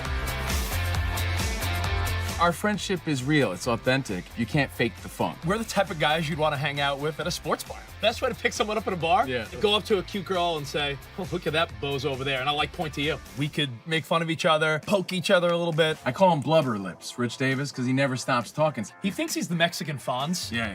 At any point, he's wearing a chain. You have a chain on? Always. Of course he has a chain on. That's like asking me if I'm wearing cologne right now. Of course I am. We take a lot of pride in being inclusive and interactive on our show. Just the more the merrier. Josh, Covino thinks that every man should own a leather jacket. I only wear vegan leather. Can you believe this guy? I can't believe this guy. We have a very special connection with our audience, our listeners. People feel that friendship. And I appreciate y'all so. I love it. It's all for you. Thank you. Mike Tyson, Covino, loves to just challenge us with random Mike Tyson trivia. Which accomplished celebrity purchased my sprawling Connecticut estate? I'm going to go 50 Cent. You are absolutely correct, 50 Cent. I love his song. You can't schedule a big event during a big sports moment. My family member scheduled their wedding the same night as a Julio Cesar Chavez fight. Everyone was glued to that fight instead of doing the electric slide. This is weak. Unbelievable. You're very tricky. America, you got sports, you got fun, you got us. Covino and Rich. We're crushing it.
Mike Tyson's in the news. He was being interviewed on the Katie Miller podcast and made a really interesting confession. I don't know if you missed it. Here it is. Would you rather be forced to watch The Notebook every Friday night or never be able to watch sports again? I want to watch The Notebook. I love The Notebook. That's one of my best movies. You just lost right there, baby. You lost. You lost big time. What are Mike Tyson's other secret favorite movies? You know, when you think about it, there could be a ton of movies, Mike. There's a lot of great rom-coms out there. What would you start with, maybe? Hey, it's Mike Tyson. Hey, guys. I gotta say, I love The Notebook and Rachel McAdams. I love The Notebook like McAdams loves Gosling. I love that movie. Hey, guys, Mike Tyson. Can I give another one I think Mike might like? It was a movie with John Cusack. It was based in New York City. You remember Serendipity, Mike? Serendipity. I love that movie. Serendipity. John Cusack's one of my favorites. I love that. But I don't want this conversation to be self-aggrandizing. This is kind of self-aggrandizing. And I don't mean to be loquacious, but yeah, I want to talk about Sleepless in Seattle, too. Oh, that's a fantastic one. You know, Covino's never seen it. Tom Hanks, Meg Ryan, a classic. I love Sleepless in Seattle. Covino needs to see it. Maybe we could watch it together, and then we could watch it and follow up with You've Got Mail. That's another one of my favorite Tom Hanks movies. It's a great one. It's a cinematic masterpiece. Great one. Mike, I can only imagine maybe My Best Friend's Wedding is on your list? My bad. You know, my favorite part is when they start singing. I love a musical. I love a little song and dance. The moment I wake up, before I put on my makeup. That's my favorite part. I love it. If you're going to bring up Julia Roberts, by the way, she's a wonderful, wonderful woman. I love Notting Hill, too. It's one of my favorites. And I love Hugh Grant, too, because he likes hookers like me in the 90s. I mean, because... Just saw a meme and some other guy talking on TikTok about, is Mario Lopez a vampire? That went viral over the weekend, yeah, too. Guy looks way young. I know we've known Mario for years, but geez. Hey, man, it's like Sydney Sweeney said. What did she say? Something about good genes. Oh. But it's true. It's those Something like Vato that. Loco jeans or something. Live from the Fox Sports Radio studio, we're Covino and Rich, and we'll talk some Mario Lopez. We got to talk about the fight this hour. Yeah, buddy. And we'll get to your phone calls. What made you go, about the fight? 877-99 on Fox. But first and first, mostly, I want to tell you about the LG X Boom Grab. It's the portable speaker that powers your hustle. From morning coffee runs to midnight rooftop hangs, enjoy vibrant sound with up to 20 hours of playback. And now you can save 25% off at LG.com with code FALL25, FALL25. So bring the boom like AJ and Big Justice. Bring the boom with the X Boom. They bring the boom. And for over 40 years, you know who else is bringing the boom? Tire Rack. They've been helping customers find the right tires for how, what, and where they drive. Ship fast and free. Free road hazard protection. Convenient installation options like mobile tire installation. TireRack.com, the way tire buying should be. Now, baseball, boxing, let's get into it. But I do have to say, Covino, if you ever feel like, maybe I'm feeling young, I'm going to make you feel old real quick. The Tampa Bay Bucks, they did one of those. You know when everyone's walking into the tunnel, they will interview all the players. Like sometimes they're like, guess how many jelly beans or do this or what. Little fill in the blank. They play those little social media What's games. your favorite Taylor Swift song? Yeah. They asked the young Tampa Bay Bucks to identify different items from the 90s, VHS tapes, cassettes, all the stuff. And they were like, yo, I don't know what this is. I wrote down one of the quotes. Yo, the 90s are difficult, bro. Yeah. Yo, the 90s are difficult. One of the Bucks thought the cassette tape was he's like, VCR? That's how you play the VHS? Oh, dude. It's so embarrassing. Right? So I blame the parents. I do. It's like, how do you not teach your kids any pop culture reference? They didn't know what a Walkman was. Bro, the 90s were difficult, bro. Come on. But that's like saying you don't know something from the 60s if you saw it. I hear you. I know what an 8-track player is. You know what an album is, right? But they had no clue. Well, Saturday night, we were at Covino's. We were watching the fight. Pizza was had. Drinks were had. We enjoyed our night. Observations. I mean, about the fight, about the whole card, about Netflix presentation, anything pop out at you or what? Besides the fact that Canelo was the favorite, but seemed to have no answers for Crawford. That was besides Mario Lopez. Start with how long the walkouts were, dude. Well, it was like a little mini concert. We could have ordered pizza and it had to be delivered by the time the walkouts were over. They were already running behind. There was a lot of chatter, and we just wanted the fight to start. Concerts, so essentially, right? We were trying to figure out what the hell's going on. Dueling concerts? No, because we were like, does Crawford have mariachis going on? Like, why does Crawford have mariachis going on? He had a guitar. And he did the whole Antonio Banderas Desperado thing. Yeah. He did the Once Upon a Time in Mexico sort of thing. And I thought that once I saw the guitar, but that was his whole sort of homage to his Mexican fans, which you could also take as a dig to Canelo's fans. But he gets a lot of Mexican support. It's Mexican Independence Weekend. And then So everyone he at did this- Allegiant got to see Tool. Yeah, which was also like a weird sort of thing. But you're right. I think the overall observation here was how massive this event was at Allegiant Stadium. Like, look at all the people here. But how long the entrance was as a result. And, yeah, that threw me off. But Crawford did have mariachis there as well. A lot of stars came out. I thought that was an observation. You saw a lot of people ringside, including the whole time right there next to the Sheik. And was that Jason Statham? You Right next to Turkey Al. You know what the observation was, Rich, that went viral? Turkey Al-Sheik and Dana White, who, put this event together, they're there front and center, front row, and they're looking at the monitors the whole time. That's kind of interesting in itself. It's like, you're right there. I get it if you're, a few rows back. You're right there ringside, and they're watching the monitors. We've been at plenty of fights where you find yourself watching the monitors. And that's the truth. It happens, but I saw people observing that. And, yes, right next to Turkey Al-Sheik, who's the guy responsible for putting all these ridiculous fights together because he has the money to do that, was Jason Statham, at least a lookalike. Jason Statham. And Mr. Beast and a bunch of other celebrities that you saw. Mike Tyson on hand? Mike Tyson was there, and Michael J. Fox was Tyson there. gave Mr. Beast a punch to the midsection. Yes. They love to do, they playing to the crowd. They showed the most likable people, Michael J. Fox and Mike Tyson, and then they showed Logan Paul, and everyone just booed, and he tipped down his sunglasses. So, listen, big stars are out. I don't think the fight was bad. I just think that we were all waiting for Canelo to really unload and to see if Crawford could take it, but he was outboxed, right? Absolutely. So you can't debate that. Crawford brought his best, as everyone said. It's the sweet science that they talk about. He gave a masterclass in boxing, hit and not get hit. And that's exactly what Crawford did, and he beat Canelo to every punch. He had an answer to every Canelo flurry, right? Canelo looked flustered towards the later rounds. There was a couple times where visibly he just looked aggravated, like I can't do what I'm trying to do. And that was noticeable. The first time I saw visible, frustrated body language from Canelo Alvarez because he was getting tagged. Nobody hurt anybody, I don't think, in that fight, but everything that Crawford did worked on Canelo. He fought an amazing fight, and to be the man, you got to beat the man. So there's no debate. But here's the question. Crawford won fair and square.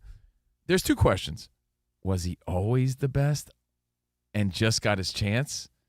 Was he always the GOAT and guys like Canelo always got the glory? Well, the reality is if he's undefeated and then went up in weight class to fight Canelo and won. No. Then skipped a weight class. Went up 2 weight classes. So it's like, have we been understating and underplaying Terrence Bud Crawford this whole time? He's always been one of the best, but was he the best this whole time? Exactly. Something we'll never know. But if you go by he beat the GOAT, then he's the undisputed dude. How gracious was he after the fight? Oh, in the ring, and then the video afterwards where he returns the belts to Canelo in front of Canelo's family. Yeah, I don't think anyone really dislikes good winner. Crawford. That's what's cool about it. The only criticism is that he's not a flashy guy, right? But he brings it in the ring. He brought the fight. And the other question is, when you've seen the top of the mountain and you beat the GOAT and you put this exclamation point on your career and you got the undisputed 168, all 4 belts, you're not going up in weight again, I don't think. So what's left? You already beat the guy. But if there's still a desire... Does he retire or does he cash in now? Because if there's still a desire, Danny, I was telling Covino earlier, if he could fight maybe 2 more times... For the record, he got like $10 million and Canelo got $100 million. So if you're Bud Crawford and you could maybe fight 1 or 2 more fights that you know you could win, don't you deserve it at this point to just pad your wallet a little bit? How about if Crawford goes down to 151 and fights Mayweather? That becomes a debate too. Yeah, and that's one of the first things he's asked, and Canelo's asked. Canelo said that Crawford is way better than Mayweather, and then Crawford again took the high road. How could you not like the guy again? He's saying, "Look, Mayweather was the best in his era. I'm the best in mine," and he proved that last night. He's the best at 140, 147, 154, 168, and it's just amazing to see. And Canelo, even in defeat, was a champion, but when you make $100 million, you must feel pretty good regardless. But your observations from the fight, 877-99 on Fox. We'll talk Anthony Rizzo, more boxing, more football in a minute. I'm going to kick it to Dan Beyer in the feel of Max Kellerman. Okay, here we go. Ready? So, Dan, what is going through your mind when it comes to the NFL Week 2? I'm thinking a lot of quarterbacks, Max. I truly am. I love Max, but he was a little too thought out in those questions. I don't know if he saw any. Or of that. He was figuring it out as he went. He got a lot of criticism. I missed it. Covino didn't invite me Saturday night, so I did not get a chance to see it. I didn't invite anybody. I did not. No, you didn't. No, everybody else was here. Danny said it 9 times during the show when I was at your place, Covino, the other night. He always forgets you. He hit me up. No. I didn't invite anybody. I should have. I was getting invited to Rich's every holiday. That's true. Yep. It wasn't that kind of thing. Don't take it personal. Maybe you become more of a Rich Davis guy. Beyer lives on the border of San Diego County. He would not have made the drive. I live north, Danny, not south. It was good times, though. Good I didn't times have air Saturday conditioning. Night. Yes. No AC Slater. Absolutely. No, you didn't take my advice that I've been constantly giving you about the AC situation? I still have one more quote coming my way. There we go. We'll see. You know what he had? Remember those fans that Deion Sanders was promoting? It's like a cooler fan? Yeah, I have He has one of those in his living room. The Icy Breeze, man. I was trying to do everything I could. Thank goodness the fight was at 11 o'clock at night, so the temp dropped some. Bengals quarterback Joe Burrow expected to miss the next 3 months or more because of that severe turf toe injury. Head coach Zach Taylor confirming that Burrow will likely need surgery. Jake Browning will be the Bengals starter in Burrow's absence, starting in Week 3 against the Vikings.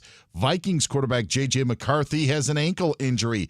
Head coach Kevin O'Connell says it's likely that McCarthy will miss the matchup against Cincinnati because of his sprained ankle. Report saying it's a high ankle sprain where JJ could miss 2 to 4 weeks of action. O'Connell also said running back Aaron Jones has a hamstring injury that will force him to miss the matchup against Cincinnati. Commanders quarterback Jaden Daniels dealing with a sprained knee, according to multiple reports. His status for Sunday against the Raiders is up in the air. Dan Quinn explained the situation with the star quarterback. He did have an MRI, and he has already begun his return to play process with us. He is truly day-to-day. What does that mean for Sunday? I can't tell you that now. I'll have more to share on that when we get to Wednesday and practice and what that would look like. Buccaneers and Texans kicking off at the top of the hour. Then at 10 Eastern, it's the Chargers and Raiders. Jets quarterback Justin Fields in concussion protocol. Bears have likely lost corner Jalen Johnson for the season as a groin injury that's going to require surgery. Ravens edge rusher Kyle Van Noy could miss multiple games because of a hamstring strain, according to ESPN. Guys, back to you. Thank you, DB. Dan, have a great night, man. Enjoy your double doozy of Monday Night Football. Can I throw one quickly at you from what you mentioned earlier? You mentioned Joe Flacco trying to get that victory over Baltimore. Yeah. Do you know the team that he hasn't beaten? It was Baltimore and another team. Yeah. I forgot. The Seahawks. Ah, that's what it was. Matthew Stafford yesterday beat the Titans, so he's got 31 teams. The one team Stafford has never beaten, the Pittsburgh Steelers. So, yeah, so they're right on the cusp. That's of a pretty 31 sweet teams. bragging way. I like random stats like that, like Dan Patrick's stat of the day. I saw a pretty cool stat, Rich, made me say, I'll tie it into baseball real quick. Because this is great company. And, depending on how you manipulate the stats is sometimes interesting. Jazz Chisholm has played 162 games for the New York Yankees. And he has 40 home runs and 48 stolen bases in that time span, in that full season of last year and this year. Okay. The only other players since 1930 who've gone 40-40 or more in their first 162 games with the team are Shohei Ohtani and who else? Any guesses? But Jazz Chisholm's in that category. That's a really And there's some other random stat too where Eric Davis has one of the most remarkable 162 spans with combined seasons. Yeah, it's like when you go back, of course I'm a Niners fan, so I know this, but if you go back to the 2 years back-to-back when the Niners won the Super Bowl, there was some ridiculous how they were just dominant. The only other players who've done this to go 40-40 with a new team their first year in 162 games is Shohei and Alfonso Soriano. So pretty cool company for a Jazz Chisholm-like guy. But anyway, cool stat, Dan Byer. Thank you, man. Have a great night. Enjoy the games. Now, we'll wrap it up with your final observations of the fight, from the fight, and Anthony Rizzo and more NFL. We wrap up the show next. Covino and Rich on Fox Sports Radio.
Wake up, it's two pros and a cup of Joe, Fox Sports Radio. You ready? Yes. I'm Colin Cowherd. This is The Herd. You are listening to The Dan Patrick Show. It's the odd couple. You know what time it is. Let's get it. Fox Sports Radio. Bigger, bolder, and better than anyone in the game.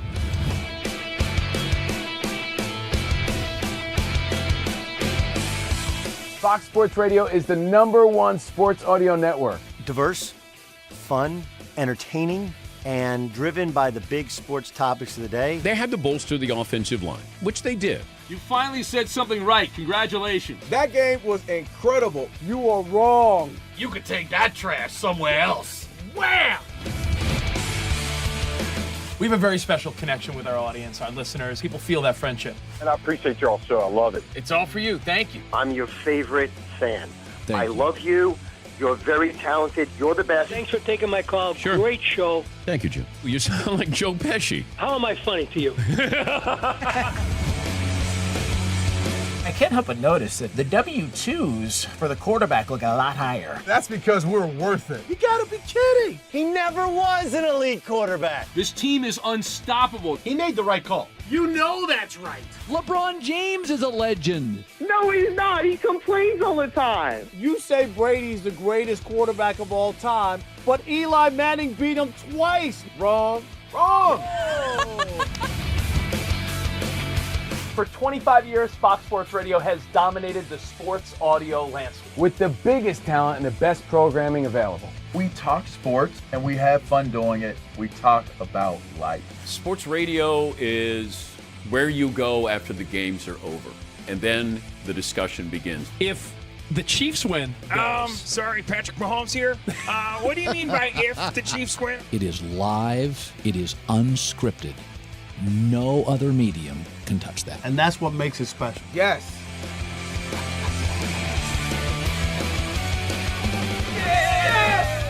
Who wants some?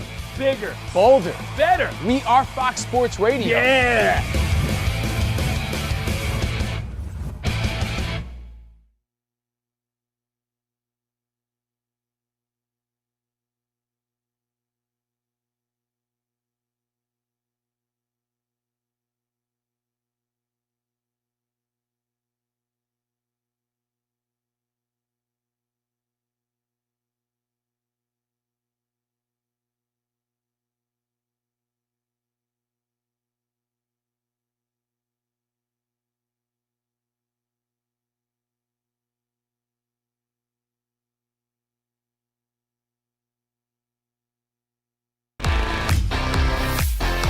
It's Covino and Rich on Fox Sports Radio. Are you ready? Yes! We talk about pop culture, we talk about sports, we talk about life. It's a friendship on the radio. When you talk about the best athlete in the world, you're probably thinking Jim Thorpe, right? I'm thinking joking. Bo Jackson. I'd have to throw myself at the age of 12 into the conversation. You are the home run champion. When you find the commonality between sports and life, those analogies and conversations are the best. You were dating some girl, and you were like, Hey, babe, let's watch The Sixth Sense. her mom walked in.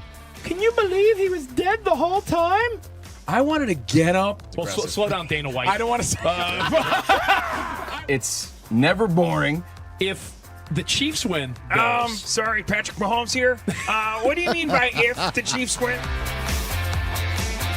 Our friendship is real. It's authentic. You can't fake the funk. we're the type of guys you'd want to hang out with at a sports bar. Best way to pick someone up at a bar? Yeah. Go up to a cute girl and say, oh, look at that bozo over there. And I'll point to you. We could make fun of each other, poke each other a little bit. I call him Blubber Lips, Rich Davis, because he never stops talking. He thinks he's the Mexican Fonz. Yeah. At any point, he's wearing a chain. You have a chain on? Always. Of course he has a chain on. That's like asking me if I'm wearing cologne right now. Of course I am. We take a lot of pride in being inclusive and interactive on our show. Just the more the merrier. Josh, Covino thinks that every man should own a leather jacket. I only wear vegan leather. Can you believe this guy? I can't believe this guy. We have a very special connection with our audience, our listeners. People feel that friendship. And I appreciate you all so. I love it. It's all for you. Thank you. Mike Tyson, Covino, loves to just challenge us with random Mike Tyson trivia. Which accomplished celebrity purchased my sprawling Connecticut estate? I'm going to go 50 Cent. You are absolutely correct. 50 Cent. I love his song. You can't schedule a big event during can't. a big sports moment. My family member scheduled their wedding the same night as a Julio Cesar Chavez fight. Everyone was glued to that fight instead of... All right, welcome back to the show. Live from the Fox Sports Radio studio, Covino and Rich. Ever wanted to try an Olympic and Paralympic sport? Try fencing. It's fast, safe, and easy to start. Find a beginner class near you at usafencing.org/tryfencing. That's usafencing.org/tryfencing. And business fluctuations make running your manufacturing business complex, but staffing your business doesn't have to be. Let Express Employment Pros provide the workforce you need.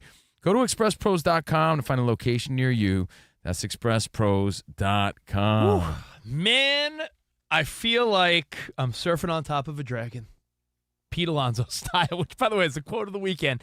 Goes under the radar because there's so much great football and one of the biggest fights, but the Mets finally found a way to win, and they got some help. Reds lost, Giants lost. We have 12 games left, and wild card battles are tough. Division battles are tough in a few places, so your Yanks play today, the Twins, right? Twinsies? Yeah, buddy. Play the Twins tonight, but the Blue Jays keep winning too, so. Seattle's got a lead now, a 1-game lead over Houston. They've won 9 in a row in Seattle. So what did I say like a month ago? Did I not? I mean, I'm not the I told you so guy, but didn't I tell you how that Seattle lineup, if they're clicking, I don't know how they wouldn't be one of the more dangerous contenders? Pitching. But, yeah, man, pitching, they got bats. When you got a Rosarena, you got Julio Rodriguez, Cal Raleigh. If they're clicking, that lineup is sick. Now, speaking of baseball, Anthony Rizzo was all over your social media feed. Got to give him props just for being one of the most likable guys and normal guys around. Gotta love the Rizzo. Because the moment he gets the chance, he's in the bleachers with the Cubs fans. And the fans were so pumped about it. He was having a great time. He always wanted to sit out there and enjoy a game with the Cubs fans. He got a chance to do that. Wearing that special jersey with all the autographs from cancer patients. Oh, what a guy. So cool. Yeah, all autographed. And, just all smiles, all high fives. And then there's a dude on the Cubs. How do you say his last name, Danny G? Moises Ballesteros? Ballesteros. Yep. Gets his first big league home run. And who does he hit it to? But the odds of this, do you understand the layers of odds that it's like, all right, Rizzo, it's nuts. This is why it was all over our social media feeds. I mean, because when you look at the layers of, all right, Rizzo had to go to the game. He had to sit in the bleachers, which, by the way, I believe he sat with Eddie Vedder. Yep. Yeah, Eddie Vedder was trashed right there. And Cindy Crawford. Cindy Crawford, he got to do the cup snake, right? No, but even Eddie Vedder was like, man, I'm having a great. I'm here with one of my favorite players. Crazy, man. It's crazy. Yeah, man. Like, so he was there. Rizzo was there, but you're right.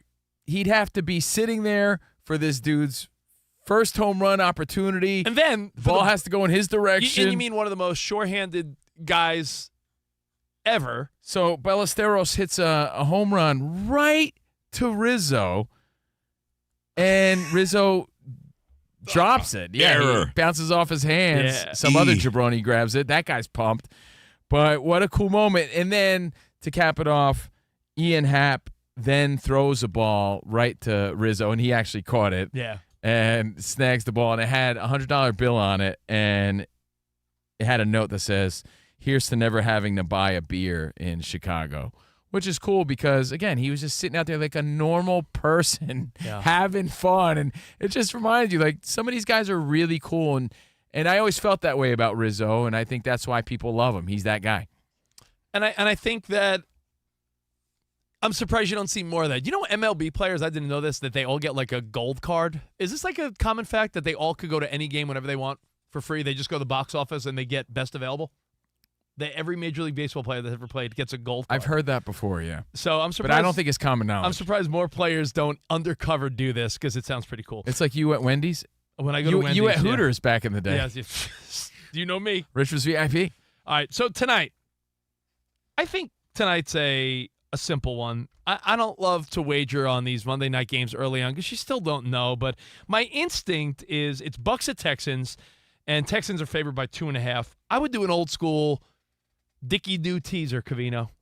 Teasers. They call him Dickie-Doo because Teaser he town. does. Teaser town. I like the Bucs plus 8.5 and the Raiders plus 9.5. Just get, two underdogs getting over a touchdown. I anticipate close games. No blowouts. You had one bunk game last night for Sunday Night Football, but I feel like two games that are single-digit victories, so take the points in both, and we'll see you guys tomorrow. Until then, arrivederci, baby. See you in the promised land. Goodbye. Enjoy the games.